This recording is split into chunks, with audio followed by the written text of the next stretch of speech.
은혜 받으실 하나님 말씀은 고린도전서 2장 1절로 2절 말씀입니다. 고린도전서 2장 1절로 2절 말씀을 다 함께 봉독하시겠습니다. 형제들아, 내가 너에게 나아가 하나님의 증거를 전할 때에 말과 지혜의 아름다운 것으로 아니하였나니 내가 너희 중에서 예수 그리스도와 그가 십자가에 못 박히신 것 외에는 아무것도 알지 아니하기로 작정하였습니다. 아멘. 오늘 저는 최대의 관심사라는 제목으로 여러분과 은혜를 나누겠습니다. 2007년 한 취업 사이트에서 일주일 동안 대학생과 직장인 560명을 대상으로 설문조사를 실시했습니다. 그 결과 20대 이상 성인 남녀가 인생의 최우선 순위로 꼽는 것은 보면 남성들의 경우는 부모가 최우선 순위였고 그 다음으로 연인과 배우자, 일과 직장 등의 순위였습니다. 여성들의 경우에는 연인과 배우자를 최우선으로 꼽았고 그 다음으로 일과 직장, 부모 등의 순서로 꼽았습니다. 그러니 딸 낳은 사람 손에 많아요. 엠파스 인터넷 신문에서는 3,361명을 대상으로 한 해 소망 중 가장 큰 것이 무엇인가를 설문조사했습니다. 그 결과 1위가 돈 벼락을 맞고 싶다로 72%였습니다. 2위는 화목하고 행복한 가정을 이루면 좋겠다로 9%였습니다. 그러면 하나님의 나라와 의를 간단히 우리가 말할 수가 없는 것은 우리의 삶 중 최대의 관심사가 무엇인지 먼저 알아야 되는 것입니다. 우리 예수 믿는 사람, 여의도 순복음교회 나오시는 여러분은 여러분의 인생의 관심사가 무엇이 제일 큽니까? 우리는 항상 그것을 생각하게 됩니다. 하나님께서는 우리에게 그 나라와 그 의를 먼저 구하라, 그와 같이 말씀하셨습니다. 그것은 바로 우리의 최대의 관심사가 하나님의 나라와 하나님의 의가 되어야 된다는 것을 하나님이 가르치시는 것입니다. 하나님의 나라와 의를 간단히 말하면 십자가를 구하는 삶인 것입니다. 우리는 십자가를 통하여 하나님의 나라도 모시고 하나님의 의도 모시게 됩니다. 그러므로 우리의 생활의 최대 관심사는 십자가에 못 박인 예수 그리스도가 되어야 되는 것입니다. 하늘을 봐도 십자가에 못 박이신 예수 그리스도, 땅을 봐도 십자가에 못 박이신 예수님, 가슴 속을 봐도 십자가에 못 박이신 예수 그리스도가 중심이 되어 있어야만 되는 것입니다. 그러면 십자가에 달려 죽으신 예수님이 우리에게 어떤 의미가 있습니까? 우리가 하늘 바라보면서 십자가에 매달린 예수를 막연하게 바라볼 것입니까? 땅에 십자가에 못 박인 예수를 바라볼 때 막연하게 바라봅니까? 마음속에 예수님 막연하게 바라봅니까? 그렇지 않습니다. 우리 죄의 대속물이 되신 것을 생각하고 바라보는 것입니다. 모든 사람이 죄를 범하였음에 하나님의 영광에 이르지 못하더니 죄의 삭은 사망이요라는 것 언제나 느낍니다. 갈라디아서 1장 4절에 그리스도께서 하나님 곧 우리 아버지의 뜻을 따라 이 악한 세대에서 우리를 건지시려고 우리 죄를 대속하기 위하여 자기 몸을 주셨다고 했습니다. 그러므로 십자가에 못 박이신 예수님은 내 죄를 대신해서 매달린 것입니다. 내 죄를 대속하기 위해서 고난당한 것입니다. 그리고 나하고 예수님의 관계는 끊을래야 끊을 수 없는 관계요, 감격하고 감사하기로 말할 수 없습니다. 그리고 십자가를 통해서 주님은 우리의 모든 세속과 더러움을 청산해 주시고 우리 병의 대속물이 되시고 우리 저주의 대속물이 되시고 우리 죽음과 멸망의 대속물이 되십니다. 그러므로 예수님께서 우리를 위해서 완전히 희생제물이 되시고 우리는 그리스도 안에서 새로운 피조물이 되는 것입니다. 성경에 누구든지 그리스도 안에 있으면 새로운 피조물이라. 이전 것은 지나갔으니 보라 새 것이 되었도다. 이전에 여러분이 아닙니다. 그리스도를 바라보면 날로 새로워지는 것입니다. 이사야 53장 5절로 6절에 보면 그가 찔리면 우리의 허물 때문이요 그가 상하면 우리의 죄악 때문이라. 그가 징계를 받음으로 우리는 평화를 누리고 그가 채찍에 맞음으로 우리는 나음을 받았도다. 우리는 다 양 같아서 그런 행하여 각기 제 길로 갔거늘 야훼께서는 우리 모두의 죄악을 그에게 담당시켰도다. 십자가에서 허물과 죄악과 평화와 나음을 가져오신 예수님을 바라보는데 변화가 안 다가올 수 없습니다. 십자가에 매달린 예수 그리스도를 바라볼 때 우리 마음이, 생각이 달라지는 것입니다. 마음이 부정적인 것에서 긍정적으로, 좌절감에서 희망으로, 불신앙에서 신앙으로, 세상에서 하늘나라로 달라지는 것입니다. 마음이 달라져야 하나님과 교통이 되는 것입니다. 지킬 만한 것보다 내 마음을 지켜라. 생명의 근원이 이에서 난다고 했습니다. 그러므로 우리가 십자가를 바라볼 때마다 그 대속의 의미를 깊이 생각해서 우리가 마음의 새 사람이 되어야 되는 것입니다. 히브리서 12장 2절에 믿음의 주여 또 온전케 하시는 이 예수를 바라보자. 그는 그 앞에 있는 기쁨을 위하여 십자가를 참으사 부끄러움을 개의치 아니하시더니 하나님 보좌 우편에 앉으셨느니라. 그러므로 십자가 고난을 당하신 이후에 하나님 보좌에 앉으신 예수님을 바라보고 깊이 생각해야 되는 것입니다. 골로새서 2장 14절로 15절에 우리를 거스르고 불리하게 하는 법조문으로선 정서를 지우시고 제하여 버리사 십자가에 못 박으시고 통치자들과 권세자들을 무력화하여 드러내어 구경거리로 삼으시고 십자가로 그들을 이기셨느니라. 이 말은 예수님이 십자가를 통해서 구약 성서의 우리를 정지하는 율법을 다 청산해 버리시고 우리에게 와서 우리를 도둑질하고 죽이고 멸망시키는 마귀와 귀신들을 무력화하여 구경거리로 삼으시고 십자가로 그들을 이겨버리고 마는 것입니다. 그러므로 우리는 율법의 억압에서 벗어나고 마귀의 정사와 권세에서 해방되어 자유롭게 되는 것입니다. 율법은 여러분의 행동을 요구합니다. 율법하에 사는 사람이 의롭게 되기 위해서는 행해야 되는 것입니다. 1.1핵도 놓침이 없이 다 행해야 되는 것입니다. 그러나 은혜는 여러분에게 믿음을 요구합니다. 믿음은 사랑의 행함을 요구하는 것입니다. 믿는 사람은 그 믿음의 증거로서 사랑을 나타내야 되는 것입니다. 얼마나 틀립니까?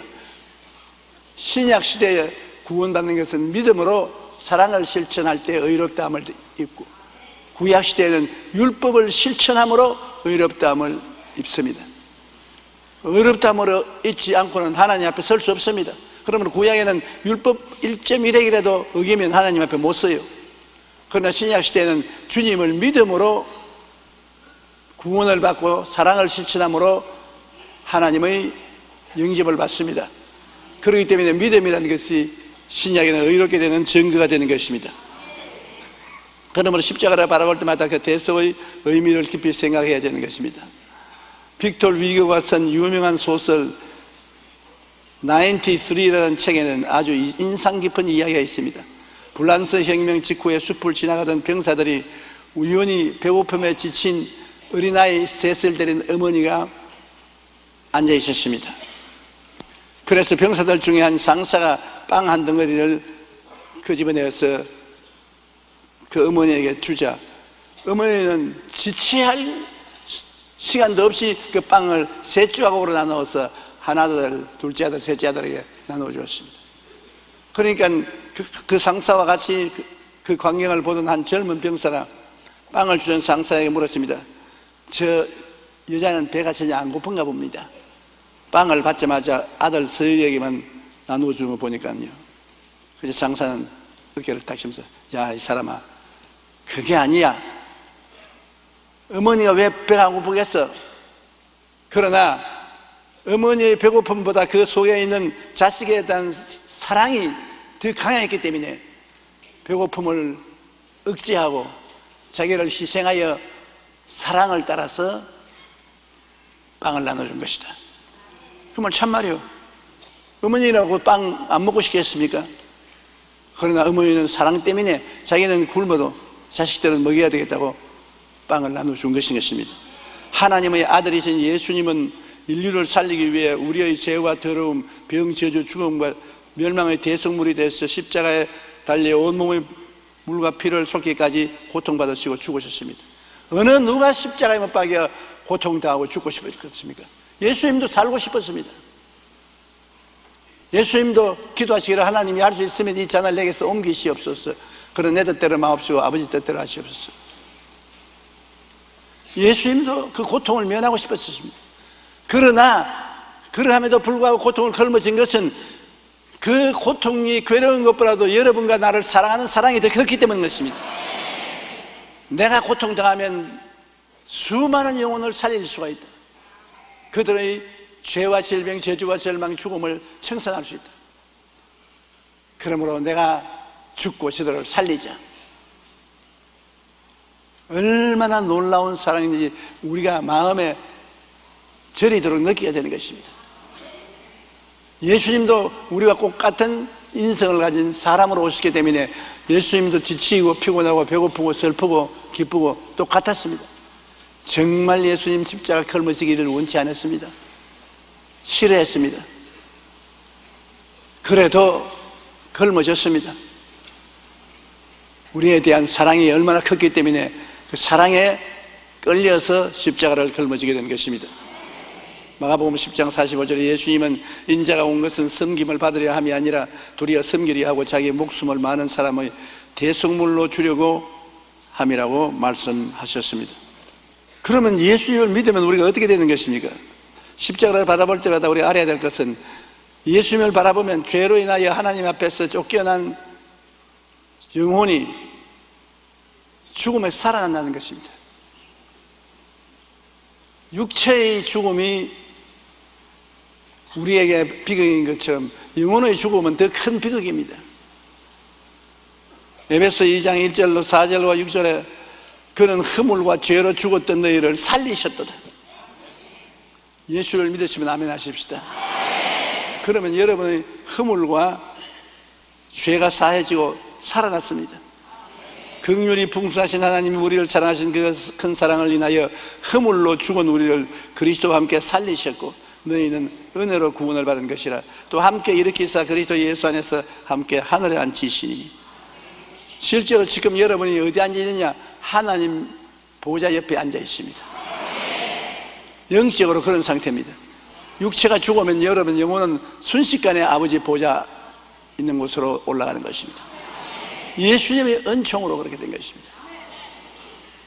우리는 죄와 허물에서 그리스도로 말미암아 다 용서를 받고 정결함을 얻게 된 것입니다.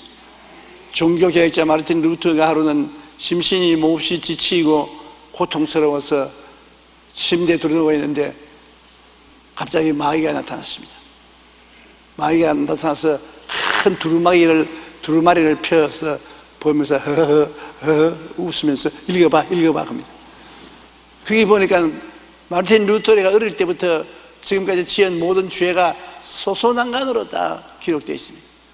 그 모든 기록을 보자 마르틴 루터의 마음이 짓눌리고 고통스러웠습니다. 야, 이 마귀가 내 죄를 다 아는구나. 그럼 마귀가 웃으면서 네가 무슨 종교 개혁을 하느냐?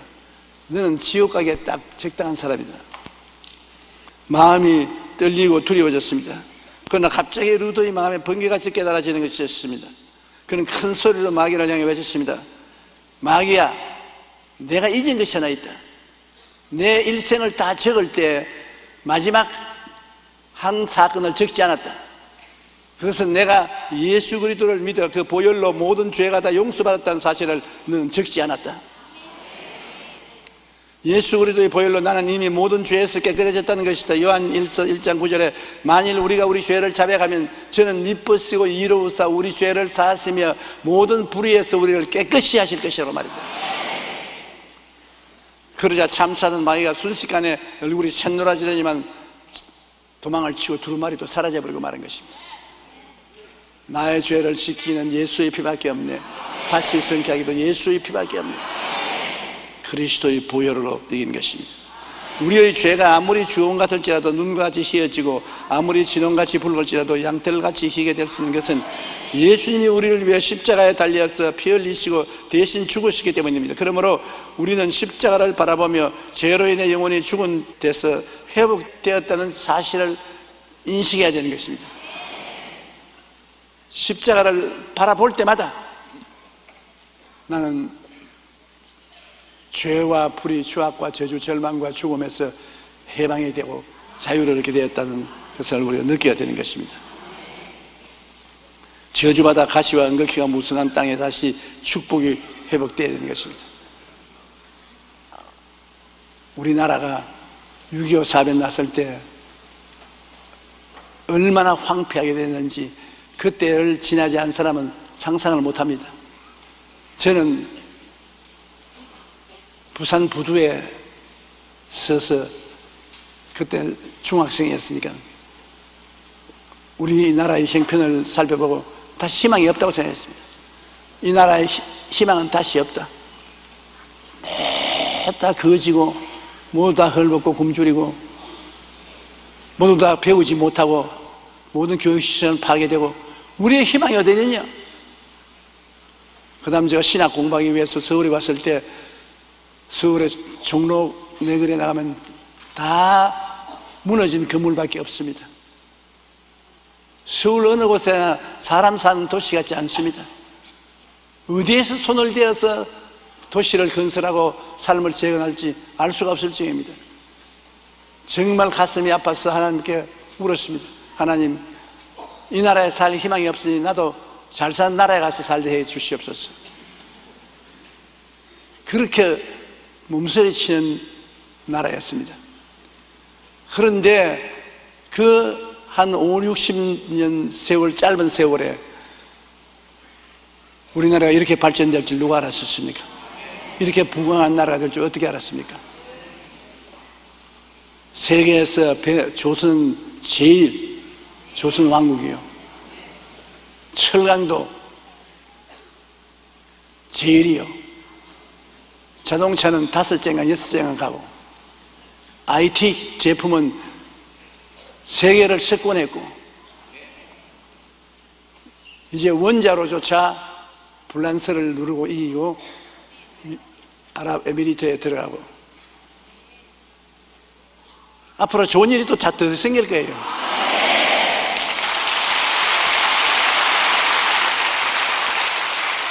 그 무엇보다도 제일 늦게 받아들인 우리 주 예수 그리스도의 복음이 오늘날 세계에서 제일 큰 교회를 하나님 우리에게 주셨고 미국 다음으로 많은 선교사를 세계로 합니다.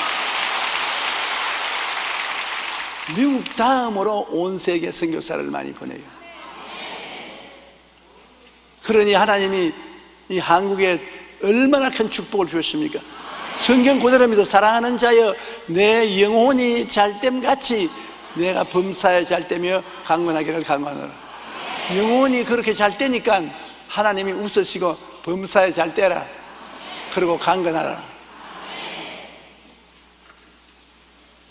제가 내 모든 죄를 사하시며 내 모든 병을 고치시며 내 생명을 파멸해서 구속하시고 인자와 긍휼로 관을 씌우시며 좋은 것으로 내 소원을 만족해 하사 내 청춘으로 독수리같이 새롭게 하는도다.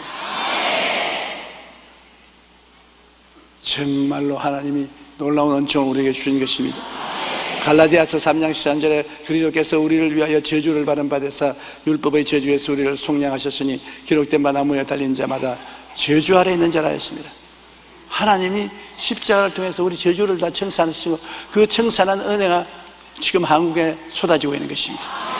저주에서 해방되었습니다. 이거 깨달아야 돼요. 나는 못한다, 안 된다, 나는 저주받았다, 나는 실패자라 이렇게 생각하고 있으면 망해요. 마음을 소재를 해야 돼요. 저주를 다 청산해버려야 돼요. 성경에 주님께서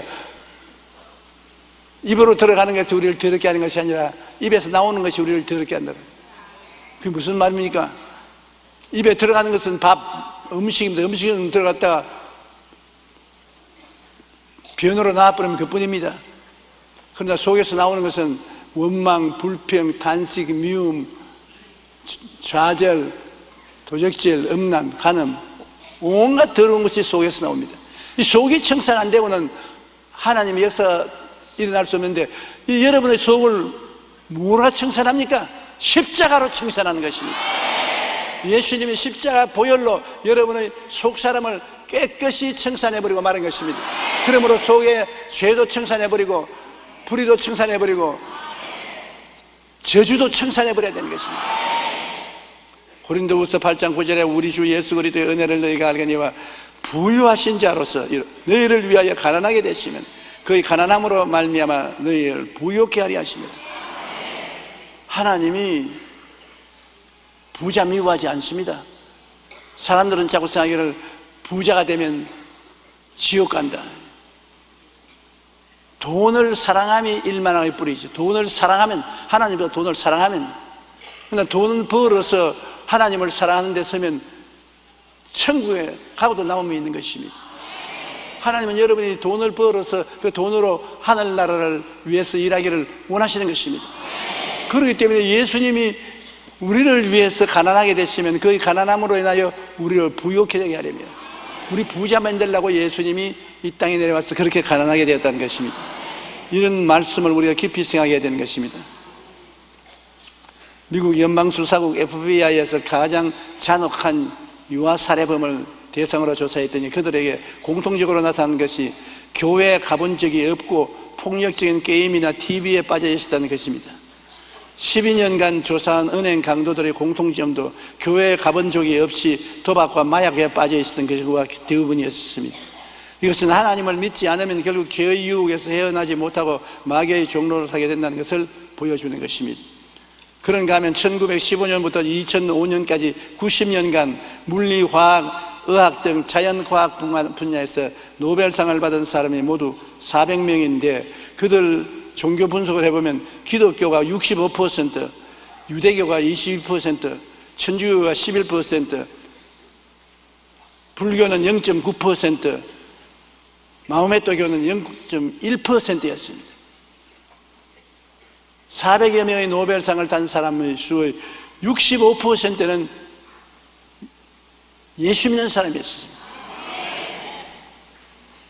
천주교도 11%니까 합치면 76%가 예수 그리스도를 믿는 사람들입니다. 성경에 제가 내 이름을 안적 내가 저를 높이리라. 너희가 머리가 되고 꼴이 되지 않고 위에 있고 아래 내려지 않고 남의 구고집도 꾸지 않느니라. 그 말이 참말인 것입니다.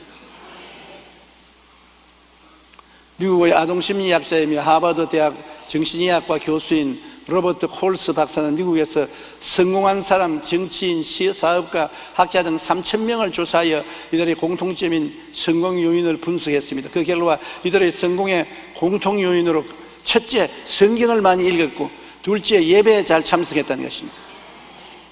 성경을 많이 읽고 예배에 많이 참석한 사람이 미국에서 다 성공했다.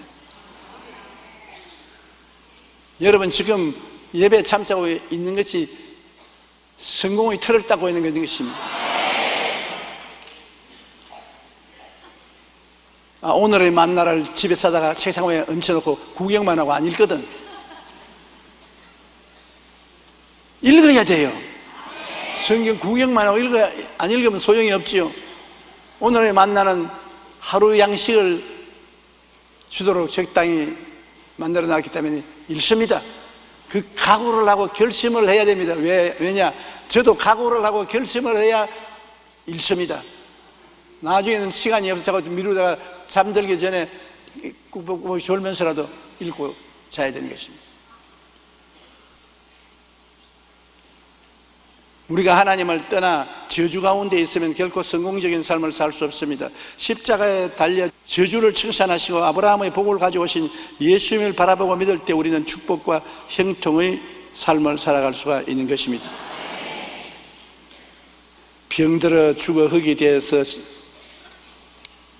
치료받고 살고 영생하는 복을 받고 싶은 사람은 주님께로 나와야 되는 것입니다. 요한삼서 1장 2절에 사랑하는 자여 내 영혼이 잘됨 같이 내가 범사에 잘되고 강건하기를 내가 간구하노라. 한 심리학자가 정신병원의 환자들을 대상으로 그 원인을 연구해 보았는데 그 결과 정신병자의 75%가 죄책감으로 고민하다가 자학하고 부정적인 생각을 하며 원망과 불평을 하다가 정신병에 걸리게 되었다고 말했습니다. 정신적인 자책 때문에. 미국의 시사주간지 뉴욕타임스는 교회를 열심히 다니는 사람이 교회 안 다니는 술집 다니는 사람보다 장수한다는 연구 결과를 실었습니다. 영국의 더 타임스 일간지에서도 교회 주일 예배 정기적으로 출석하는 사람이 그렇지 않은 사람보다 7년 이상 더 산다고 말했습니다. 그러므로 여러분 생명에 7년을 더 보태십시오. 물론 7년보다 더 오래 사는 사람도 있겠지만 미국 전국 의과대학에서는 종교와 질병의 관계를 연구하면서 환자를 진료할 때 종교와 신앙을 접목하라고 가르친 것입니다.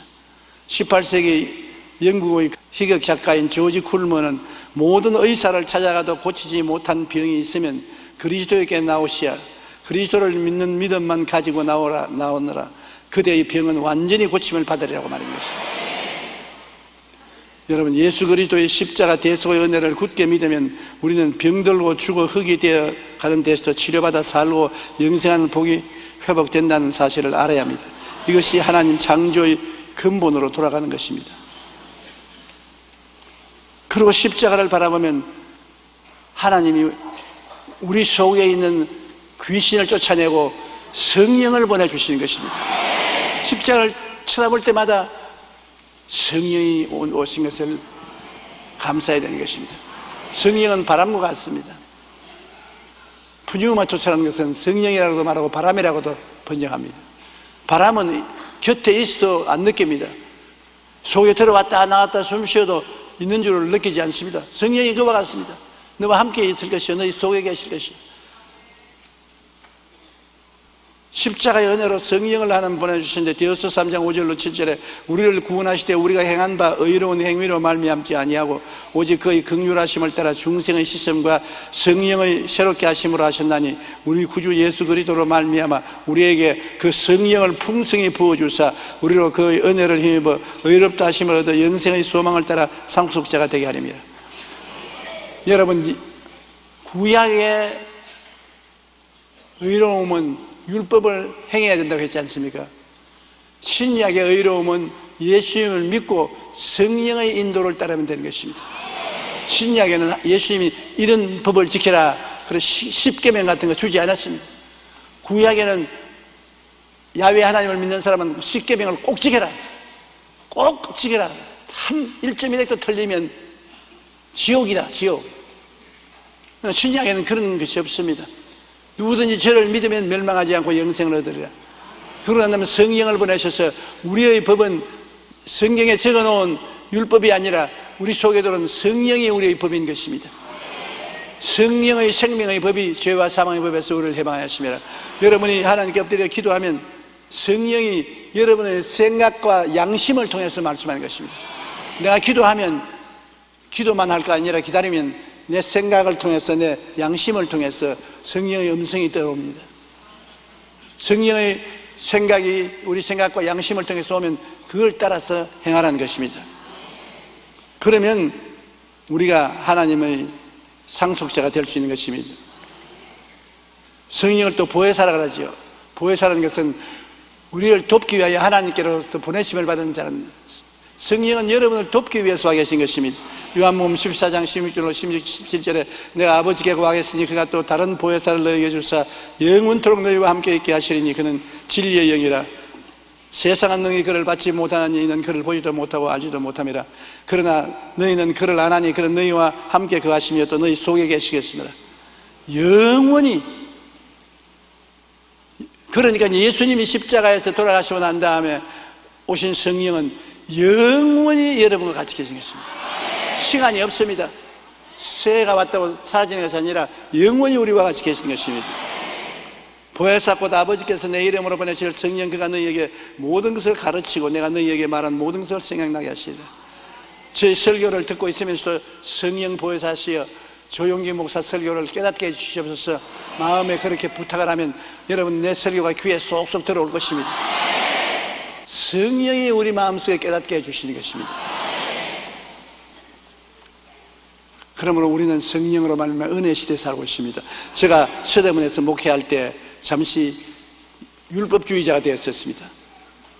무엇인지 내가 힘쓰고 애쓰고 일해야 뭔가 자격이 주어진다고 생각하고, 내가 열심히 일을 안 하면 밥 먹고 살 자격이 없다는 생각이 들었습니다. 제가 늘 생각하기로 농부들은 이른 봄부터 가을에까지 피땀 흘려 일해서 농사를 지어 겨우에 먹고 사는데, 나는 주일에 설교 한번 하고 신방만 하면서 어떻게 밥을 먹을 자격이 있는가 하는 생각이 들어 그만 입맛이 떨어서 밥을 먹는 걸 그쳤습니다.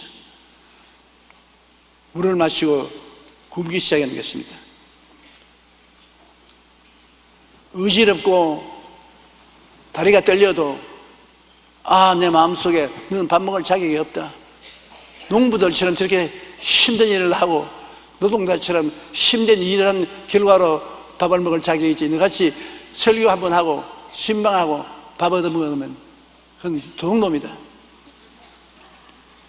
그래서 고민을 하고 있는데, 하루는 텔레비전을 열어보니까 개그맨들이 말도 되지도 않은 소리, 헛소리를 하는데 사람들이 보고 막 웃고 해요. 근데 신문을 보니까 그들 월급이 엄청나게 많더라고요. 그래서 내가 그때 무릎을 탁 했습니다. 개그맨도 밥 먹는데 나는 밥 못 먹을 테니 있느냐. 그래서 하나님, 남을 쓸데없는 이야기, 대도 안 한 이야기를 가지고서 웃기는 저분들도 굉장한 수입을 올리고 밥을 먹는데, 나는 천당 가는 진리를 말하고 참말을 말하는데 밥 못 먹을 테겠습니까? 나 밥 먹겠습니다.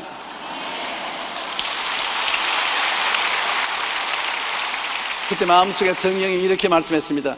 이 바보 같은 놈아, 모든 사람이 일을 하든 안 하든 하나님의 은혜로 사는 것이다. 농부도 하나님의 은혜로, 공장 노동자도 하나님의 은혜로, 개그맨도 하나님의 은혜로, 하나님의 은혜를 거두면 다 죽고 하나님의 은혜로 사는 것인데, 너도 하나님의 은혜로 사는 것이지 무슨 일을 많이 해서 사는 것은 아니다. 그러므로 인생에서 모든 생명은 하나님이 선물로 주신 것이니 잘났든 못났든 감사하며 받아먹고 살아라. 인생을 사는 것은 하나님의 은혜로 사는 것이구나. 그때 절실히 깨달았습니다. 우리는 하나님을 찬송하며 감사하고 살면 되는 것입니다. 그 이후로는 다시 그런 생각 안 해요. 하나님께서는 우리가 대가를 지불하고 인생을 살도록 만들지 않았습니다. 대가는 예수님께서 십자가에 달려 돌아가심으로 다 이루어졌습니다. 이제 하나님께서는 예수님의 십자가 은혜로 성령님을 보내주셨습니다. 지금도 보혜사 성령님은 우리를 돕기 위해 우리 곁에 와 계십니다. 그러므로 우리는 항상 보혜사 성령님을 인정하고 환영하고 모시드리고 의지하면 성령이 우리 손을 잡고 하나님의 은혜에서 은혜로 들어가서 축복을 받고 살게 도와주시는 것입니다. 그리고 물론 성령을 의지하면 성령은 여러 가지 은사를 주어서 여러분 유익하게 말해주지요. 지혜의 말씀의 은사, 지식의 말씀의 은사, 영분별의 은사, 방언 통역의 은사, 예언의 은사, 기적의 은사, 병 고침의 은사, 이런 은사들을 나누어 주어서 여러분 돕게 하는 것입니다. 이 은사 받은 대로 하나님의 여러 가지 은혜를 맡은 청지기 같이 봉사해야 되는 것입니다. 열매도 사랑과 희락과 화평과 오래 참음과 자비와 양성과 중성과 온유와 절제 같은 아름다운 열매도 성령이 맺게 해주시는 것입니다. 미즈노 겐조라는 초등학교 4학년 때 뇌성 수화마비가 되어서 얼굴을 제외하고 몸 전체가 꼼짝도 못하는 장애자가 된 일본 학생이 있었습니다. 절망 가운데 마야오 목사님을 통해 복음을 들었습니다. 차츰 마음문을 연 그는 마침내 예수님을 영접하고 성경을 읽었습니다. 마지노 겐조는 고린도후서 12장 9절에 나에게 이르시되 내 은혜가 내게 족하도다. 이는 내 능력이 약한 데서 온전하여 짐이라 하신지라. 그러므로 도리어 크게 기뻐함으로 나의 여러 약한 것들에 대하여 자랑하리니 이는 그리스도의 능력이 내게 머물게 하리 함이라. 그 말씀을 읽고 성령이 마음에 뜨겁게 감동했습니다. 그는 말씀의 용기를 얻어 자신을 해야 할 일을 무엇인지 알려달라고 기도했습니다. 하나님, 나의 인생의 사명은 무엇입니까? 내가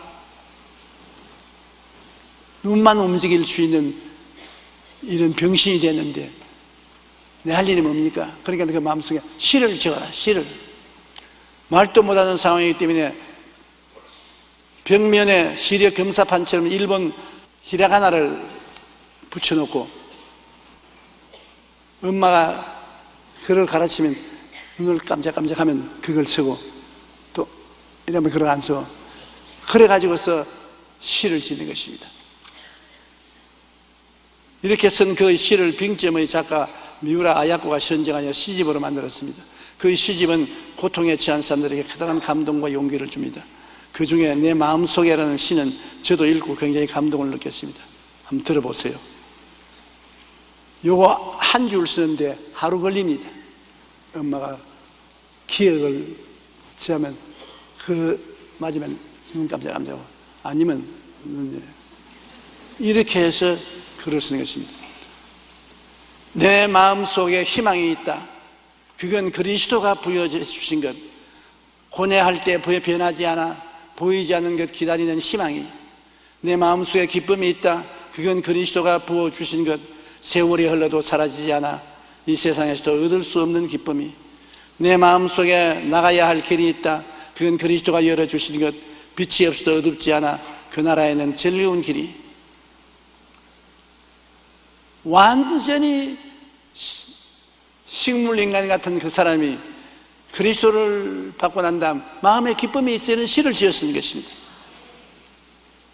우리도 전적 성령의 능력을 의지하고 살 때 우리의 환경이 아무리 어려워도 성령은 우리에게 긍정적이고 적극적인 희망을 주기 때문에 기쁨으로 가지고 살 수 있는 것입니다. 우리같이 사지가 멀쩡한 사람이 슬퍼하고 부정적이고 파괴적이고 절망적이기 때문에 참 부끄러운 일인 것입니다. 우리는 하나님의 성령과 더불어 풍성한 열매를 맺고 살아야 되는 것입니다. 이제 우리의 삶이라는 것은 신인동체의 삶이죠. 예수 믿는 사람, 안 믿는 사람은 인간 혼자 살지만 여러분은 혼자 못 삽니다. 하나님과 함께 삽니다. 고린도후서 1장 21절로 22절에 우리를 너희와 함께 그리스도 안에서 굳건하게 하시고 우리에게 기름을 부으시는 하나님이시니 그가 또한 우리에게 인치시고 보증으로 마음에 성령을 주시느니라. 그리스도와 함께 굳건하게 하시고 하나님의 영 성령이 우리 속에 계십니다. 요한복음 15장 7절 한번 같이 읽어보십시다. 너희가 내 안에 거하고 내 말이 너희 안에 거하면 무엇이든지 원하는 대로 구하라. 그래 하면 이루리라.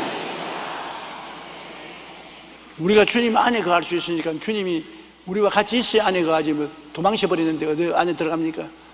우리가 주님 안에 거하고 주님 말씀이 우리 마음속에 거하면 무엇이든지 원하는 대로 구하라 이루리라고 말한 것입니다. 이런 속담이 있습니다. 시계가 하나인 사람은 시간을 정확히 알지만 시계가 두 개인 사람은 결코 확실한 시간을 알지 못한다. 어느 시계가 진짜인지 모르니까. 오늘날 우리는 바쁘고 복잡한 세상을 살아가고 있습니다.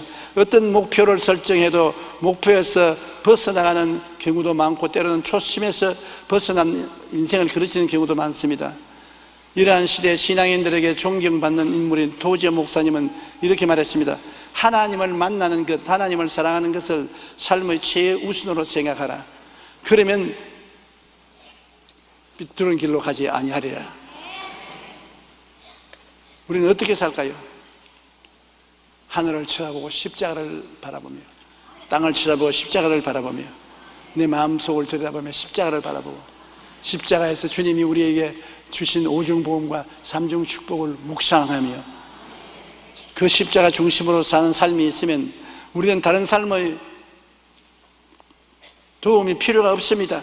십자가에서 다 이루어진 영혼이 잘 때면 같이 범사에 잘 때면 강건하고 생명을 얻되 풍성에 얻는 주님의 생명이 여러분의 것이기 때문인 것입니다. 우리는 우리가 아는 것보다 훨씬 위대한 삶이 있습니다. 깨닫지 못하는 크고 영광스러운 삶이 있습니다. 그것을 깨달아 알아야 돼요. 마음이 달라져야 돼요.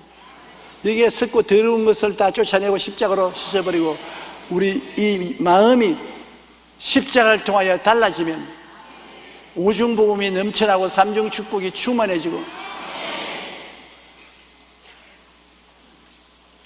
하나님의 영광이 가득해지고 이럴 수 없는 곳마다 하늘나라가 임하여 역사할 것입니다. 그런 새해를 살게 되시기를 주님 이름으로 축원합니다. 우리 한번 기도드리겠습니다. 사랑하신 주님, 주님께서 우리에게 아름다운 새해를 주셨으나 새해는 우리에게 나쁜 것도 아니고 좋은 것도 아니고 중립으로 와 있습니다. 여기에 그림을 그리는 것은 우리가 그립니다. 우리가 성공의 그림을 그리든지 좌절과 절망의 그림을 그리든지 축복으로 채워놓든지 저주로 채워놓든지 우리가 마음에 결정하고 작정하는 것입니다. 아버지 하나님이시여, 원하오니 우리 마음의 변화를 받아 하나님 말씀으로 충만하여 하나님과 함께 새해를 받아 살게 도와주시옵시고 좋은 일이 일어나게 도와주시옵소서. 지금 우리나라에 하나님이 좋은 일을 해주시겠다는 예감을 주시고 참으로 예감이 좋은 것이니 우리 아버지의 이 예감에 의지하고 성령 바람 따라 위대한 승리를 얻게 하여 주시옵소서. 예수님 이름으로 기도합니다. 아멘.